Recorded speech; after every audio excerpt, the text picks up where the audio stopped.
안녕하세요. 두근두근 홍각터입니다. 오늘은요 익산에 왔습니다. 익산에 여기가 원광대학교 병원이거든요.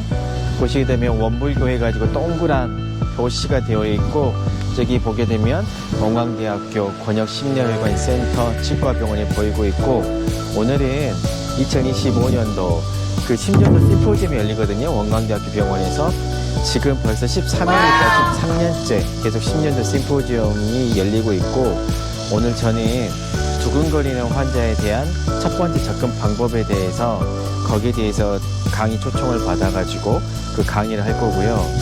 아마 제 유튜브에서 실제로 제 강의가 라이브로 나가는 건 처음이지 않을까 싶은데, 그래서 제 강의도 같이 업로드 해드리도록 하겠고, 한번 들어가면서 보도록 하겠습니다. 저는 전나무디 이기용이고, 저는 두근거리는 환자에서 어떻게 우리가 평가를 해야 되는지, 심전도를 어떻게 이용할 수 있는지 거기에 대해서 말씀드리도록 하겠습니다. 실제로 오늘 심전도 심포지엄에 여기 오신 선생님들 다 들어서 아시겠지만 어렵습니다. 전문가들은 쉽다고 하는데요, 저도 처음에 매우 어려웠고, 또 심전도 놓고 여기 계시는 심전도만 전공하신 선생님들하고 같이 놓고 우리가 심전도를 봐도요 다 다릅니다. 그렇기 때문에 저 사람들은 다 맞추겠지라고 생각하시면 큰 오산이고 여전히 어렵습니다. 하지만 이제 외래에서 그러면 우리는 어떻게 이 심전도를 가지고 두근거리는 환자에게 접근할 수 있는지 거기에 대해서 한번 알아보도록 하겠습니다.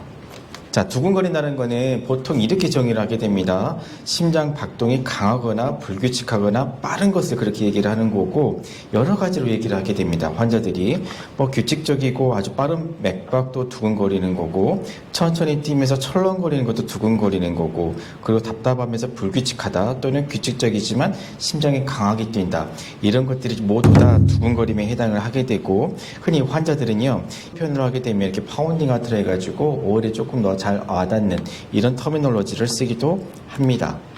그러면 두근거리는 게 모두 다 부정맥 때문에 그럽니까? 라고 물어보면 아닙니다.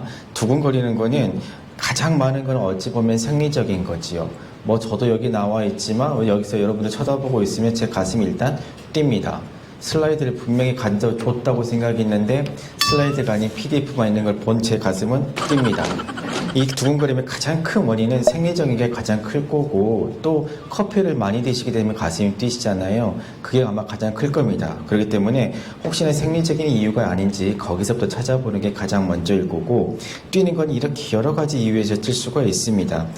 당연히 오늘은 부정맥에 대해서 얘기를 하고 있죠. 이런 질환 때문에 뛸 수도 있지만 구조적 이상, 앞서서도 나왔죠. 이스킴 하트 디지즈가 있다든지 또는 멜볼 하트 디지즈가 있어도 가슴이 뛸 수가 있습니다. 그러면 다 심장 문제입니까? 라고 물어보면 아니에요. 뛸 때는 이것만 생각하지 마시고 심장 이외의 문제도 생각을 하셔야 됩니다. 그 중에서 조금 어렵다는 게 이쪽 정신적인 질환입니다. 불안증이 있다든지 이 공황장애가 있다든지 우울증, 이런 증상이 있어도 가슴이 뜁니다. 실제로 개원하시는 선생님들이 가장 구분하기 힘든 게요, 이 사람의 공황장애인지 진짜로 부정맥을 가지고 있는지 이거 구분하는 게 매우 어렵습니다. 그래서 뒤에 이제 저랑 심전도를 어떻게 적용해서 어프로치하는지 보면서 구분하는 법들을 배워보도록 하겠습니다. 또 하나 놓치지 말아야 될 게 빈혈이 없는지, 또 발열 때문에 그러지 않는지, 환자가 드시는 약 때문에 그러지 않는지, 이것 때문 아닌지 봐야 되겠고, 내분비 질환 때문에도 뛸 수가 있습니다. 대표적인 게 혈당이 떨어질 때지요. 그래서 혹시나 이런 원인들 때문에 뛰지는 않는지 꼭 부정맥이다 라고 생각하지 마시고 다른 원인도 한 번쯤은 생각해 보시기 바랍니다. 자, 그러면요 가슴 뛰는 환자한테 어떻게 어프로치를 할 것인가, 그 시작부터 한번 해볼게요. 자, 제일 중요한 거는요, 환자가 바이탈 사인이 스테이블하냐 스테이블하지 않냐, 여기서 시작을 하게 되는데, 아마 대부분의 선생님들이 볼 때는 스테이블한 환자부터 먼저 보겠지요. 언스테이블하게 되면 대부분 응급실로 갈 거고, 여기는 응급실 선생님들이 이제 치료를 해줄 거니까 우리 이제 스테이블한 쪽으로 올게요. 그럼 첫 번째 단계는요, 병력 정치입니다. 환자한테 물어보게 되면요, 대부분 어떤 부정맥인지 알 수가 있어요. 뒤에서 한번 보도록 할게요. 이제 병력 정치를 해서 대충 의심을 했으면 피지컬 이그잼을 해야 됩니다. 옛날에는 피지컬 이전을 많이 했지만 요즘은 좀 중요성이 떨어지고 선생님들이 많이 안 하는데 많은 걸 담고 있어요. 그리고 나서 확인하고 할 수 있는 게 이제 심전도지요. 근데 이제 심전도가 과거에는 CPU도 심전도만 썼다고 그러면 최근에는 뭐 컨티뉴어스 심전도도 나오게 되고 이벤트 모니터 또는 뭐 임플란트 로프 레코더 여러 가지 심전도들을 쓰고 있지요. 실은 심전도만 가지고도 이 두근거리는 환자의 어느 정도 확진이 가능합니다. 근데요, 여기 보면 그래서 제가 플러스 마이너스라고 해놨는데 진짜 정확히 뭔지 알고 싶어요 라고 했었을 때 근데 대학병원에서 하는 EP까지 시행을 하게 되지만 대부분 심전도로 다 해결이 됩니다. 첫 번째 케이스도 한번 볼게요. 가슴이 두근거려요 라고 왔는데 34살 된 여성분이셨고 자, 두근거릴 수 있는 질병이 뭘까? 일단 왔어요. 히스토리를 드리기 전에 심방세동이요, 판마병증이요, 빈혈이요, 코로나19요, 우울증이요. 어떤 것 때문에 뛸 것 같습니까? 이게 뭘지를 몰라요. 이 사람은 뭐 때문에 뛸 수 있는지 이것 때문에 다 뛸 수가 있는 그런 경우고 여기까지만 보고 뭐사라고 대답할 수는 없습니다. 그럼 가장 먼저 해야 될 거는 실은 문진입니다. 물어봐야 돼요. 물어보게 되면 대충 알 수가 있고 묻는 방법은요. 제 유튜브에 나와 있습니다. 그래서 물어만 봐도 어떤 빈맥인지 알 수가 있고 명의되게 도전한 첫 번째 단계입니다. 그러면 어떻게 해야 되느냐? 실은 이렇게 물어봐야 돼요. 이거는 두근거리는 환자뿐만 아니고 모든 질환에 대해서 마찬가지거든요. 가슴이 아픈 거, 배 아픈 환자한테도 이런 식으로 히스토리를 해야 되는데 이렇게 잘 안 합니다. 저희 학생들도 잘 안 하고 전공의들도 안 합니다. 늘 교육을 하는데 언제부터 뛰었냐 또는 얼마나 자주 그러느냐 또는 얼마나 오랫동안 그러느냐 또는 자주 발생하는 상황이 어떤 거냐 반드시 이런 것들을 물어보셔야 되고 구체적으로 이제 물어봐야죠. 어떻게 뜁니까? 라고 물어볼 때 두근거리는 상황이 가만히 있어도 그러신가요? 아니면 스트레스 받을 때 그런가요? 음식만 먹었을 때 그런가요? 물어봐야 되고 갑자기 생기나요? 또는 서서히 생기나요? 또 물어봐야 되고 그 순간 가슴이 덜컹 철렁한다고 했었을 때 지속시간이 얼마인지도 물어봐야 되고 뛰는 게 규칙적인가요? 불규칙적인가요? 뛴다 그러면 얼마나 빠른가요? 라고 물어봐야 되는데 환자한테 얼마나 빠른가요를 알아보는 가장 쉬운 방법은요. 책상을 쳐보라고 그럽니다. 이렇게 통통통 쳐보라고 하면 자기 뛰는 걸 대부분 표현을 하십니다. 그렇게 되면 이 사람 뛰는 심장 강도는 이 정도구나 라고 저희는 외래에서 쉽게 파악이 가능합니다.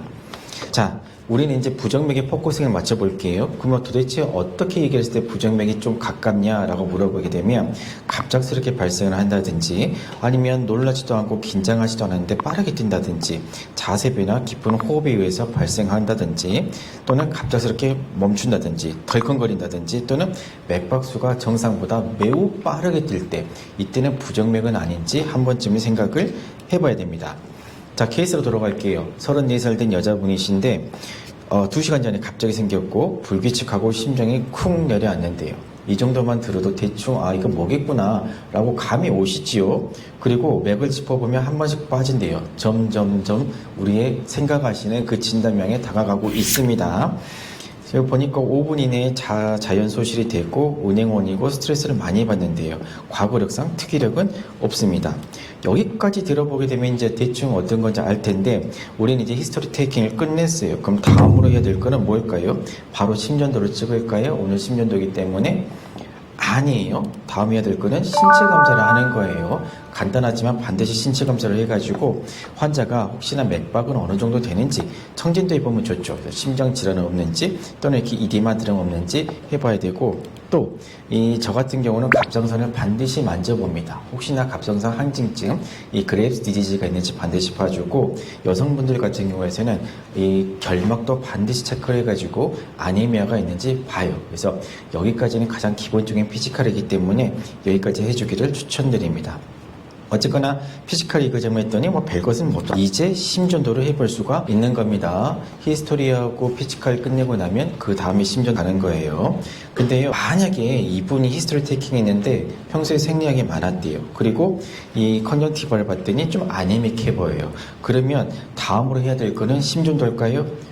아니에요. 이때는 바뀌어요. 이때는 혈액 검사를 먼저 해서 혹시나 빈혈이 있는지부터 판단을 해야 되고 물론 이건 순서를 따지는 거지만 반드시 이분도 심전도까지도 하겠지만 뭐가 더 중요해? 라고 물어보게 되면 이분은 이 혈액 검사가 먼저고 이걸 해야만이 빈혈이 있는지 알 수가 있겠죠.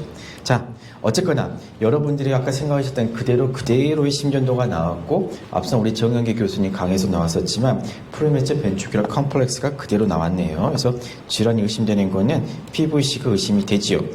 자, 여기까지 해가지고 히스토리 테이킹하고 피지컬 리전까지 끝냈고, 다음으로는 이제 심전도로 넘어가 볼게요.